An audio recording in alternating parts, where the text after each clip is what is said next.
큰언니, 어머니 칠순 어떻게 할까요? 요즘 누가 칠순을 해요? 그리고 저희는 바빠서 참석하기 힘들어요. 엄마, 형이 세상을 떠났어요. 뭐라고? 그게 무슨 소리야? 안녕하세요. 오늘 들려드릴 이야기는 대전 사는 68세 박숙희 어머니의 사연으로 우리 모두에게 너무나 익숙한 가족단체 카톡방에서 벌어진 한 가족의 이야기입니다. 이 영상을 끝까지 봐야 하는 이유는 이 이야기가 곧 여러분의 이야기가 될 수 있기 때문입니다.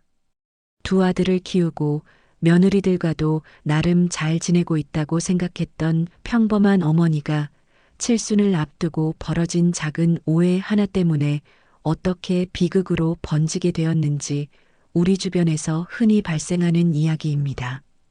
과연 그 결말이 어떨지 끝까지 시청 부탁드립니다. 자, 그럼 이제 시작해보기 전에 오늘 구독 버튼 꾹 눌러주시고 좋아요도 잊지 마세요. 여러분의 작은 관심이 더 좋은 이야기를 만들어가는 힘이 됩니다.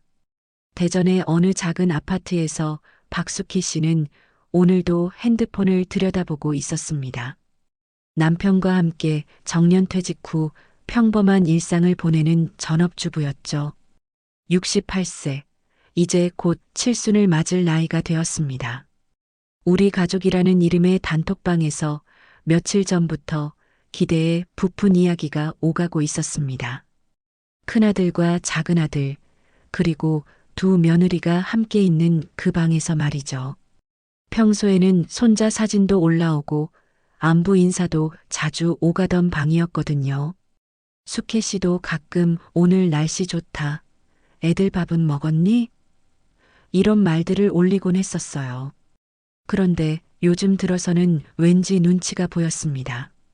그 이유는 칠순에 관한 이야기가 오가고 있었기 때문입니다. 큰언니, 어머니, 칠순 어떻게 할까요?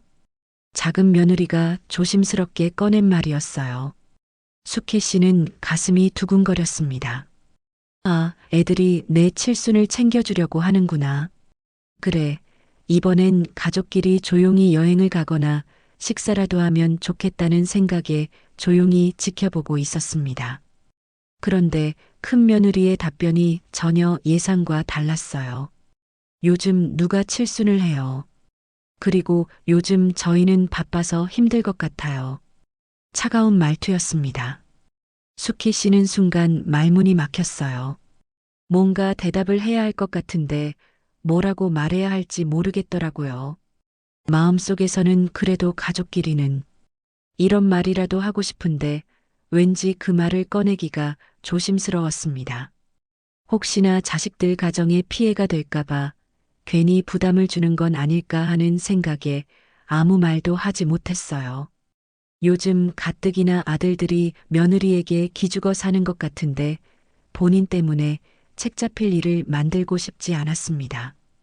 결국 한참 후에야 그래, 요즘에 칠순을 누가 하니 안 해도 된단다. 라는 메시지를 보냈습니다. 그 뒤로 단톡방은 이상하게 조용해졌어요. 평소에는 누군가는 말을 하거나 일상 이야기라도 나누곤 했는데 말이죠. 며느리들이 뭔가 서먹해하는 것 같았고 큰아들도 작은아들도 별다른 말이 없었습니다. 여보, 애들이 좀 이상하지 않아? 남편에게 물어봤지만 남편은 그냥 바쁜가 보지 뭐라며 대수롭지 않게 넘겼어요. 하지만 숙희 씨 마음은 계속 무거웠습니다. 뭔가 잘못되어 가고 있다는 느낌을 지울 수가 없었거든요. 그렇게 며칠이 지나면서 단톡방은 점점 더 조용해졌습니다. 숙희 씨는 뭔가 불편했지만 어떻게 해야 할지 모르겠더라고요. 이상하네. 불안한 마음에 작은 며느리에게 개인톡을 보냈어요. 얘야, 혹시 단톡방에 무슨 일 있니? 한참 후에 온 작은 며느리의 답변은 정말 충격적이었습니다. 어머니, 죄송해요. 큰언니가 어머니를 모르게 새로운 단톡방을 만들었어요. 손이 떨렸어요. 무슨 소리인지 이해할 수가 없었습니다.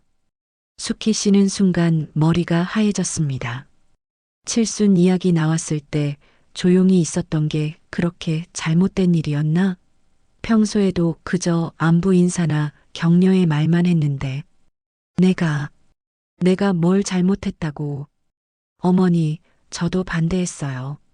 그런데 큰언니가 워낙 강하게 주장해서 분노가 치밀어 올랐어요. 바로 큰아들에게 전화를 걸었습니다. 야, 이게 뭔 일이냐? 네 아내가 나를 무시하고 단톡방을 새로 만들었다니. 엄마, 그게 뭐가? 내가 뭘 잘못했다고 이런 식으로 하는 거야? 목소리가 떨렸어요. 30년 넘게 키워서 결혼시켜주고 손자까지 봐줬는데 이런 식으로 대접하는 거니?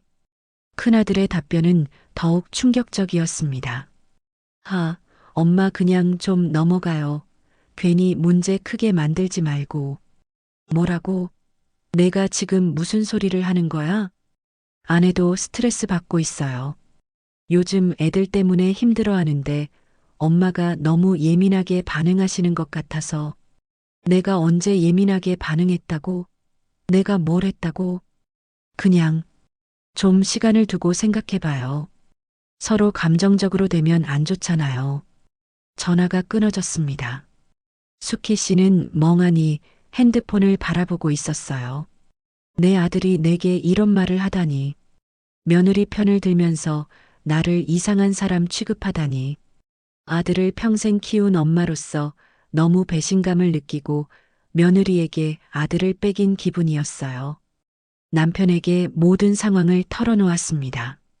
남편은 처음엔 믿을 수 없다는 표정이었다가 점점 얼굴이 굳어지더라고요. 그래, 알았어. 애들 키워봐야 소용없어. 이제 연락도 끊어버리자. 여보. 아니야. 이렇게까지 할 거면 우리도 할 말이 있어. 그동안 얼마나 뒷바라지 해줬는데. 자식 키워봐야 아무 소용도 없어. 결국 남이야. 남편의 말에 수키 씨는 더욱 절망스러웠습니다. 이런 식으로 끝나는 건가? 정말 이게 가족인가? 내가 이렇게 잘못 살았나? 그렇게 자식들과의 관계가 완전히 끊긴 채 몇 달이 흘러갔습니다. 수키 씨는 매일 핸드폰을 들여다보며 혹시 큰아들에게서 연락이 올까 기다렸지만 아무 소식이 없었어요. 남편은 이제 그만 생각하자고 했지만 어머니 마음이 그렇게 쉽게 정리될 리가 없었죠. 그래도 자식인된 어떻게 인연을 끊고 살 수 있겠어요. 눈에 넣어도 안 아플 자식들을 위해서 모든 걸 바칠 수 있었던 어머니인데요. 하지만 밤마다 잠들기 전에 생각했어요. 내가 뭘 그렇게 잘못했을까? 칠순 잔치에 대한 부담감이 컸던 걸까? 칠순은 안 해도 된다고 미리 이야기해줬어야 되나? 그리곤 가끔 작은아들이 안부 전화를 했지만 큰아들 얘기는 꺼내지 않았어요. 작은 며느리도 마찬가지였죠. 모두가 어색해하고 있다는 걸 알 수 있었습니다. 가족이 이렇게 뿔뿔이 흩어져서 서로 눈치만 보고 있다니. 하지만 몇 달 후 정말 상상하지 못한 일이 일어났습니다. 어느 날 아침 작은아들에게서 다급한 전화가 걸려왔습니다.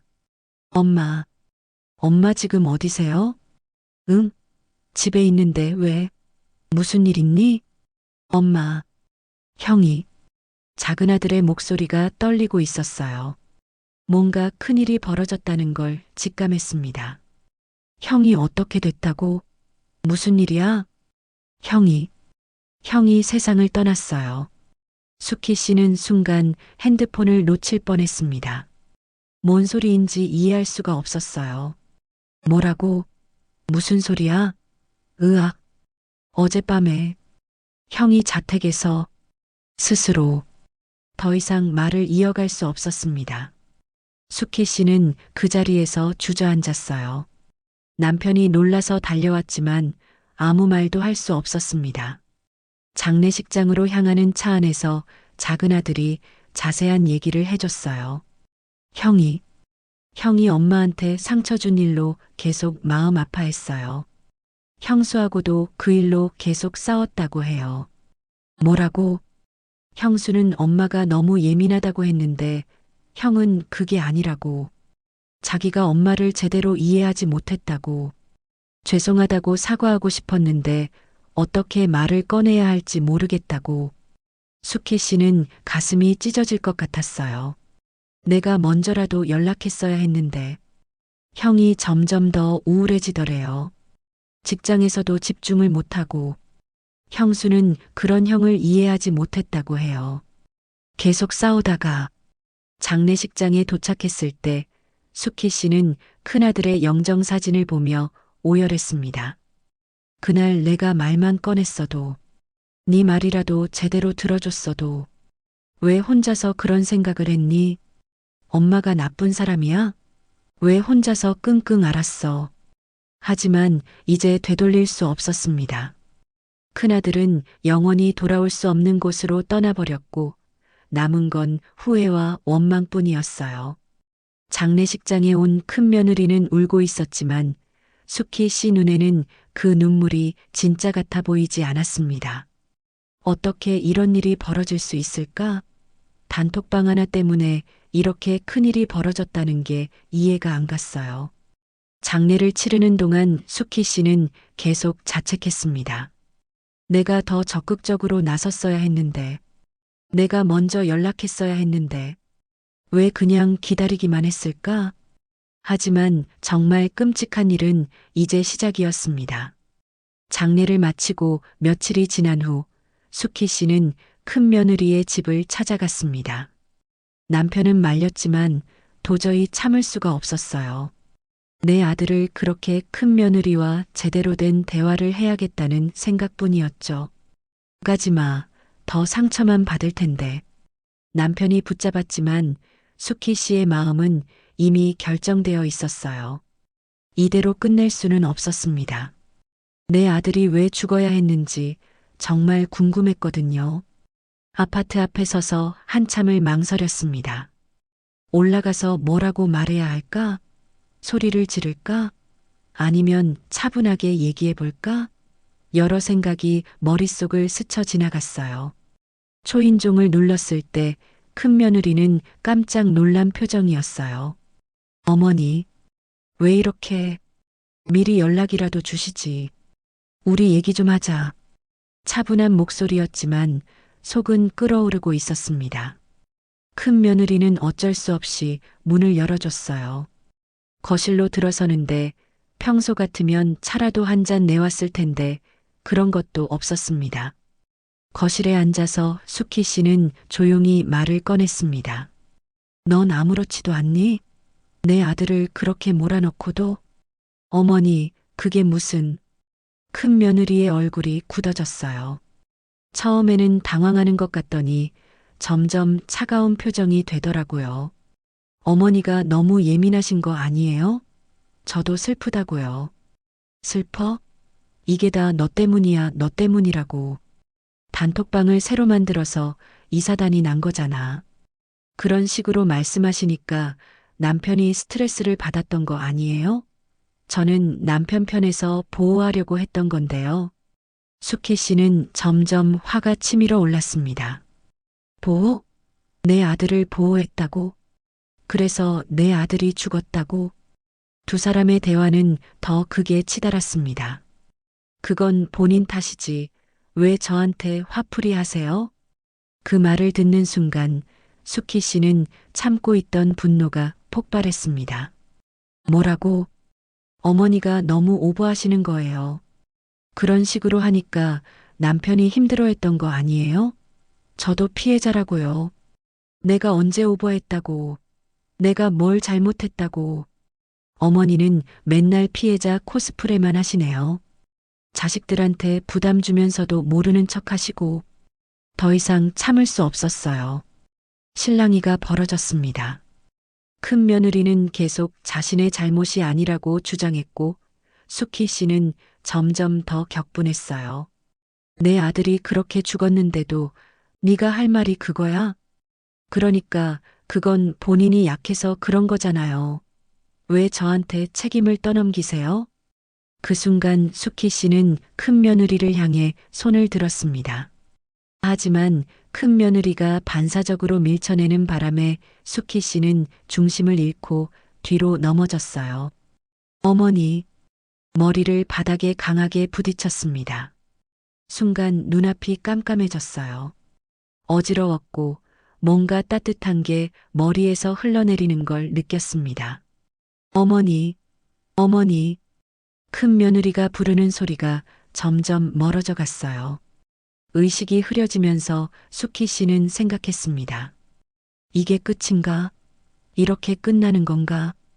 큰 며느리는 당황했지만 바로 신고하지 않았어요. 어떻게 해야 할지 모르겠다며 그냥 서 있기만 했습니다. 결국 수키 씨는 그 자리에서 의식을 잃은 채 세상을 떠났습니다.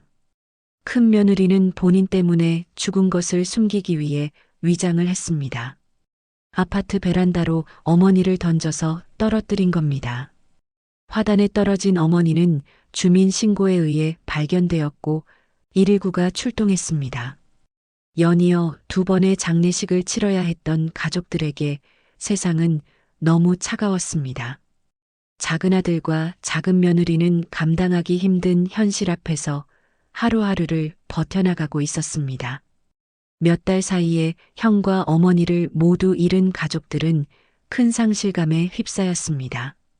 큰 며느리는 수키 씨의 죽음이 알려지자 경찰의 참고인 조사를 받았습니다. 하지만 고의가 아닌 사고로 처리되었어요. 수키 씨는 큰 며느리와 사소한 말다툼을 한 건 맞지만 수키 씨 본인이 스스로 아들의 죽음에 우울감을 느껴서 베란다로 떨어졌다는 결론이었습니다.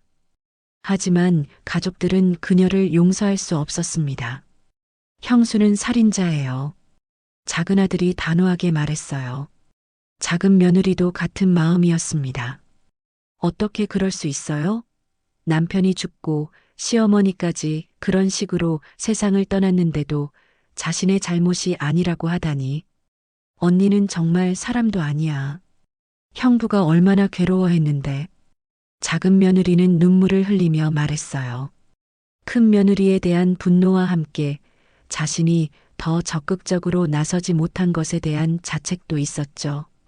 수키 씨의 유품을 정리하던 중 작은 며느리가 특별한 편지 한 장을 발견했습니다. 수키 씨가 생전에 써둔 편지였어요. 언제 쓴 건지는 모르겠지만 단톡방 사건 이후에 쓴 것 같았습니다. 가족이란 건 피가 아니라 마음을 같이 쓰는 거야. 편지에는 그런 말과 함께 단톡방 이름 아래 저장된 조용한 캡처 화면이 담겨 있었어요. 마지막에는 이런 글귀도 있었습니다. 내가 뭘 잘못했는지 모르겠다. 그저 가족들이 행복했으면 좋겠다는 마음뿐이었는데 아마 내가 너무 서툴렀나 보다. 그래도 우리 애들이 나중에라도 서로 사랑하며 살았으면 좋겠다. 어머니가 얼마나 마음 아파하셨을까요? 작은 며느리는 편지를 읽으며 눈물을 흘렸습니다. 며칠 뒤 의심을 품던 작은 아들이 어머니의 죽음을 밝히기 위해 아파트 CCTV와 블랙박스를 다 확인하고 다녔어요. 그러던 중 동네 주민에 의해 누군가 어머니를 베란다로 미는 모습을 목격한 목격자를 찾을 수 있었어요. 목격자는 경찰서에서 진술을 하였고 큰 며느리는 살인을 판단되어 교도소로 수감이 되었습니다. 작은 아들은 형수님의 면회를 갔어요. 형수님, 정말 우리 엄마를 베란다로 믿게 맞나요? 당신이 정말 죽인 게 맞나요? 도련님 믿고 싶은 대로 믿어요. 혹시 형도 형수가 죽인 거 아니에요? 그것만 말해주세요. 형수는 비웃으면서 말했어요. 과연 누가 죽였을까요? 자살일까요? 내가 죽였을까요? 당신 내가 나오면 가만두지 않을 거야. 며칠 후 작은 며느리는 새로운 가족 단톡방을 만들었습니다. 단톡방 프로필 사진으로는 수키 씨와 큰아들의 사진을 걸었습니다. 첫 번째 메시지를 올릴 때 손이 떨렸어요. 형, 엄마, 우리 항상 기억하고 사랑할게요. 하늘나라에서도 행복하세요. 작은 아들이 답했습니다. 아버지도 메시지를 보냈어요. 우리 수키가, 우리 큰아들이 하늘에서 지켜보고 있을 거야. 그렇게 남겨진 가족들은 새로운 시작을 해보기로 했습니다. 잃어버린 사람들을 마음에 품고 진짜 가족의 의미를 찾아가며 말이죠.